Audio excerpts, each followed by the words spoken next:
สบายดีท่านผู้ชมป้าเธอไอยงไปคนมันมาแล้วพี่น้อยไปกินข้าวกันพี่น้อยเนาะกินข้าวสามัคคีพี่น้อยคลิปนี้เนาะกินข้าวสามัคคีไปกินข้าวเฮ็ดซะเลยกินดิใส่พวกเอาเข้ามาก่อกินก็กินอยู่พี่ไอ้กินอยู่เนาะกินกันพี่เนาะไปไอ้คุณมาเอามาเลยมีแจ่วได้โอ้ผักกับเฮามีหยังได้หึบ่มีเค็ดนี่บ่มีหยังเลยไปแจ่มพี่น้องเอ้ยเบิ่งกินเขากินน้ำกันอันนี้นี่มันยังมานี่น่ะเปลือกมันเปลือกรอคนโลเบาเปลือกมันเปลือกฟานพี่น้องเอ้ยนี่โอ้เนี่ยก็ยังมีซีนอยู่ก้อนนี่นะอันนี้ไปค่ายให้ลูกเด้อลูกเอาไว้ไปนัดห้องลูกสาวว่าอยากได้เงินติ๊กวันนั้นไปหาอ้ายเด้อผู้ใดเป็นผู้ใดลูกสาวไปเอาโน่นกสร้างซอกหนึ่งมาโอ้มาน่ะตกข้าวนั่นน่ะไปเฮ็ดเฮาไปเฮ็ดเฮามันไปมากินข้าวมาเฮานั่งกินนั่งกินนี่เนาะไอ้มาเอาข้าวนี่ไอ้โดย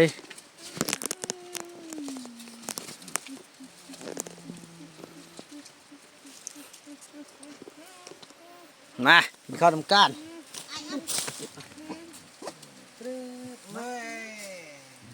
มาเอายังบ่กินหนึ่งปัดชุดนี้เลยเนาะเอาต้องหมักข้อหันต้องเอาตัวนี้พูดเลยเดี๋ยวบ่เอาตัวนี้พูดเราเอาขึ้นได้กันเนาะเอานั่นก็ได้กินข้าวการกินข้าวกวาดกินข้าวกวาดมาลูกมากินข้าวมาอีแม่คือกันมามีหยังกับข้าวบ่มีหยังเลยมาน้องบ่อยากยังว่าสิบ่อยาก หนวดมึงส่งกันลูกน้องซองลูกมาน้องซองกินข้าวนี่พ่อมาน้องซองก็ได้กินข้าวครับอีพ่อได้คลิปก่อนไปกินเอาย่ออีพ่อเอามึงส่งกูก่อนเอามาน้องซองแม่กันช่วยเอามาน้องซองกันอีพ่อนำมาแล้วมักทายไปคลิป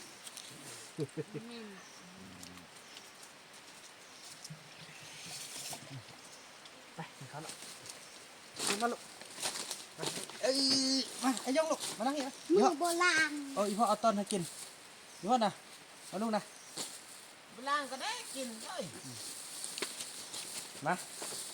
เด้อพูดได้มาก้อนได้กินก้อนเลยมาเลยให้เสร็จแล้ว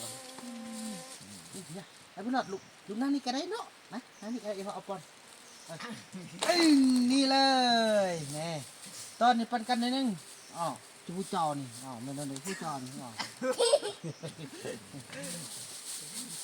มาเบิ้งสักคนมาสิปันกันมีแต่ซี่ต้นหนึ่งก่อนในตอนเอามานี่อันนี้เบิ้งปั่นอันนี้ไอ้บุญรอดกับข้าวดีแล้วก็เอาข้าวไอ้ยงลูกอันนี้เป็นผู้ใดมาครับมาเนาะเอาเขาให้กันเลยนี่แหละอีพ่อนะมีอย่างกับปั่นกันเกณฑ์เอาไอ้คุณมาเป็นไอ้คุณมาสำนีกับเขาน่ะน้องไปกินไปนำไอ้ในนำมือกันนะ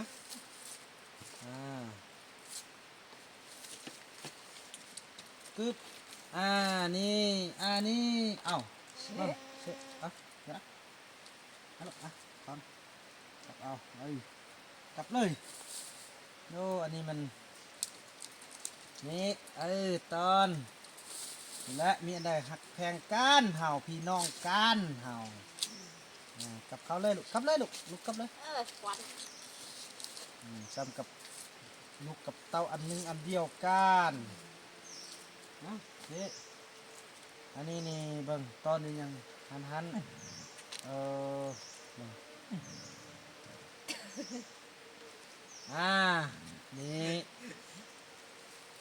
นี่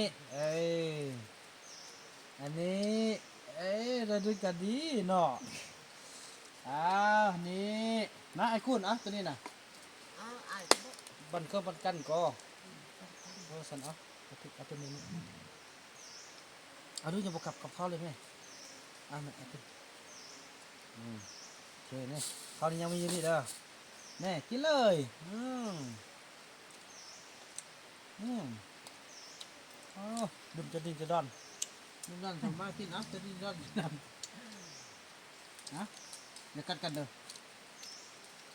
ไอ้ข้าวเลี้ยงซองนั่นอย่าเฮากันเด้อวันนี้นะจื้อกันเด้อวันนี้เด้อ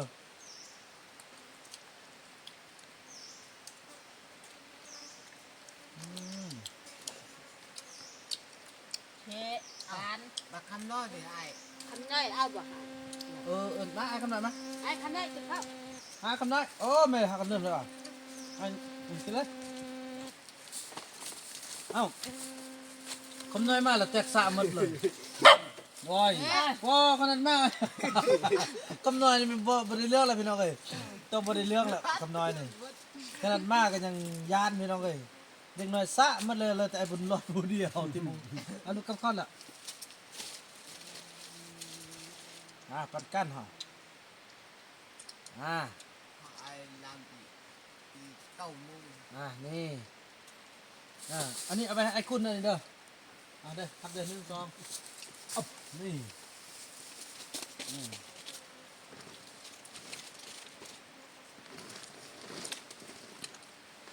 น้อยเอาเขาเด้อย้อยไฟทำไม กินกับมึง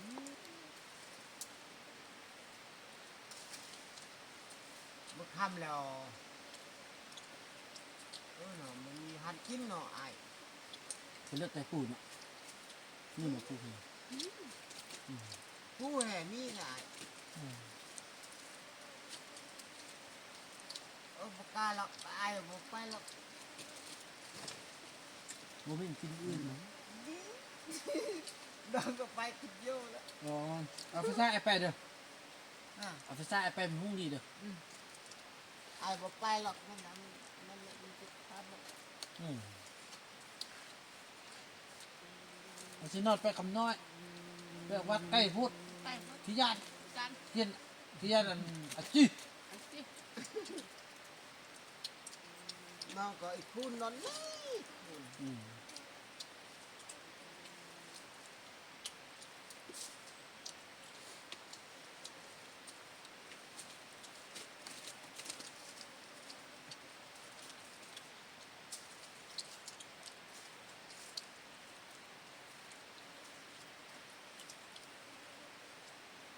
สันว่าเขากินเขาก็มีแห้งเนาะ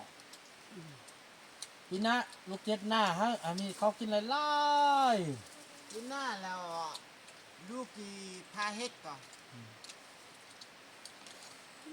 น หน้าอยู่ป้ากระยามาเขาเมื่อกันเป๊ะเอามา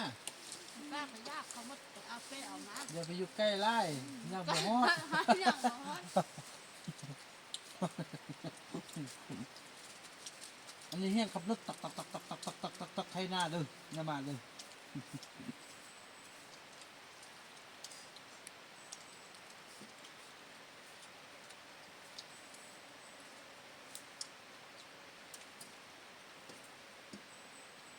เข้ามืดก็ไปเอาลูกนั้น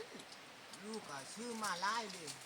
ก็เอาไปอยู่เทิงพุ่นเขาจะได้ไปอยู่ลุ่มไปลุ่มมีคนขี้ลักเขาบ่อยู่แล้วเขาบ่อยู่แล้วมีคนขี้ลักมาลักเอาไป แล้วเอาไปอย่างเงี้ย กันเขาอยู่ จนละ กันเขาอยู่แต่บ่เป็นหยัง ก็อยู่บอกเป็นย่างมันเป็นหัวมันยาวก็เห็นยาว โจนนะผู้หญิงผู้ชาย ใช่เนี่ย มักลักเครื่องเนาะ หลักเสียง นั่นนี่ไอเอาไฟบักเหย้าไปใส่เนาะบักหุ้งเนาะ ของลูก ใส่กลางเดือนเลยนี่หุ้งขนาดลื่นไว้ฮอดเด้อเนาะเมื่อเป็นลื่นบุญขบุญกองขะใหญ่เนาะบุญมีจนปากเป็นแหละบุญมีจนปากเป็นโอ้ย มันรัดไปได้ปักจักหัวแล้ว มันงงนะมันจิปากภาษาต้องเรื่องนึงมันจิปากภาคมผู้ลาวนึงคือมันงงมันสับสน งงนะมันวิทย์วิทย์เลย เจ็บแข้งบ่ปีปลาเดินไหนเจ็บแข้งบ่ดูแข้งให้ด้วยขึ้นฮอดไปเปิดเพลงเบิ้ลมาให้สิเปิดเพลงก็เลยจะฟอนตลอดเนาะวิธีพอพาขึ้นไปห้องเพลงฟอนเขาเอาเงินมาให้เพื่อขึ้นไปฟอนเทิงแล้วบัดห้องจุดแล้วก่อนก็ให้ติ๊กห้องเนาะผู้ได้ห้องผู้ได้ห้องเขาเอาเงินให้เงิน น้องห้องบอกเป็นนะ เฮียนเด้อมันได้เพลงหนึงบ่ได้อีลี่ได้เพลงหนึงน้องได้เพลงหนึงอากุลได้เพลงหนึงคำน้อยไม่เท่าอายได้เพลงหนึง อันนี้เป็น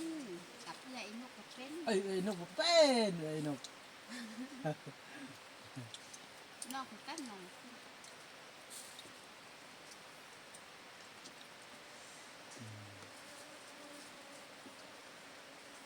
แม่นยังขโมย คำมงอันนี้เฮียนคำมงได้เด้อน้าเปอจอนะเราจะได้ขึ้นไปขับย้อนคอนเสิร์ตอยู่บนเฮามักไปแสดงแต่ละปีพี่แม่บ่ได้ไปติ ไปเลยบ้านนี้ก็ไปก็จะลาปีนี่ก็บ่เห็น เดี๋ยวปีนี้เป็นลูกเด้อแล้วแสดงมื้ออื่นน้องสิเมื่อบ้านเนี่ย เพราะว่า แล้วอันนี้เด้อันนี้เมื่อนำบ่ บ่เมื่อแม่บ่เมื่อคือครอบครัวมา ถ้าพวกมันแล้วพวกไปเด้อ อืม เพราะว่าไปเฮ็ดไปลิ้นขบุญเด้อ เออ บุญกองเขาใหญ่เจะนายจะมาฮับเอาเด้อ อืม แล้วว่าเนาะพ่อบุญไทยเนี่ยเนาะ ข้าวบนไทยบนเนื้อ ไอ้คุณโหละไอ้คุณเขาไปเฮาทันเนาะฮอดบ่เฮานั่งถ่ายคลิปบ่เฮือนพ่อบุญไทยเก้าโยนผู้โต้งนะเนาะแล้วนอกกันซอดไปพุ่นเลยเนาะก็สิเอิ้นเขาเลยเนาะได้บ่ พอแล้ว เอาล่ะเด็กซะได้ มันไปลูกเมาโคงไปโคงมามันเมื่อย น้องศิลาทางนี้เลย มันนักตัวนี้ขึ้นไปล้มเป็นสินา บุกใกล้เป็นได้เฮอเจนาทางนี้เนี่ยไอ้คุณขึ้นทางนี้เลยสินะขึ้นในโลกข้างนั้นเลย ในวันนั้นเบิ่งเห็นอุ้งความน่ะ ไปฮอดนั่นล่ะก็ออกไปบันปุสักขอ แต่ได้ ซอดท่านนี่ เป็นไงก็ ฉันขึ้นเลาะขึ้นเตะห้วยน้อยหันอีกชดแล้วลงตึกโลติไลขึ้นแน่ฮอดน่ะ เนี่ยเอ้ยไปพุ่นเราขึ้นทางนั้นดีกว่าทางพุทโต้งดีกว่าเนาะเราบอกนู่นเราบ่มาเนาะ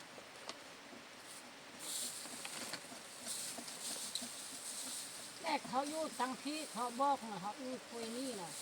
นี่ มันต่างเขาอยู่ บ่อยู่หมอกันนะแต่กี้เขาอยู่นำกันนี่ ติ๊กกี้เขาก็อยู่นำกัน เขาย้ายเขาไปอยู่บนเนื้อ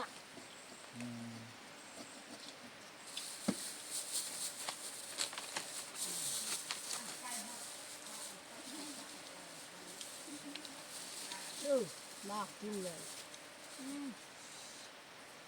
แล้วย่าพวกมาเราถ้าพวกพระอีวัดไปเด้อ อีกหรืออยู่ใส่อีก เอาอีเอ๊ะก็อยู่บนเนื้ออยู่มัดเขาว่าบนตัวนี้เขาว่าบ่อยากอยู่เขาใช้แห้วใช้ยั่งเขาไปเรื่องปี เอาไปท่านเนาะไปท่าอีบ้านเนาะผู้ใดมากก็ให้เป็นพ่อไทยบ้านเนาะเราบึงไปเช้าเมื่ออยู่บนจาก2-3มื้อเขาก็ไปนำก็ได้เนาะเขาเช้าเมื่อนิดนึงก่อนเอาสิน้ำไปตึ้มมันได้หมดทำมันเต็มรถเลยไปไปดูม่วนเป็นกันหลายคนคำนวณจะไปเมาเขาก็บ่น ยั ขึ้ น นเลยเนาะ เอกนะกินเมาเหล้ายันเขาให้เขาที่เอกมันไปอยู่เบื้องหน้า แม่นอีกเขา ไอ้คำน้อยนี่ เบื้องมีสองคนอยู่เบื้องน้ำหมา แม่นแหละ อีเอกกับไอ้คำน้อยสอง นั่นแหละเอาแต่ว่านั่นแหละเอาคำนวณกับนี่ว่าแต่บ่เป็นยังติ จ้ะไอ้แล้วก็ไปที่อันนาพลอยทิ้งแล้วก็แม่อีทหัน แล้วก็น้องอีทิกแล้วก็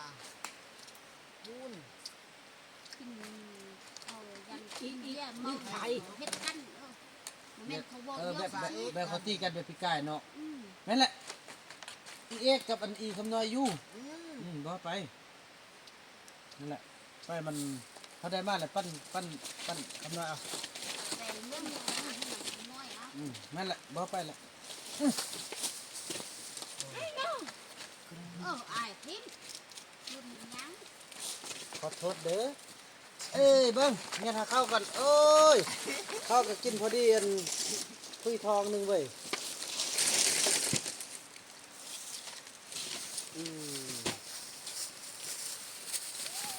โอ้ยอยากกินมักบีบาย มีบ้ายเมื่อกี้ นี่ ยัง จีมักบีบายสู้กันกินเด้อ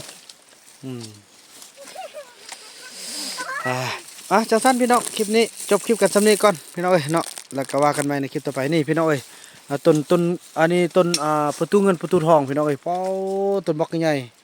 เนาะเขาเจ้าก็มาสร้างเลือก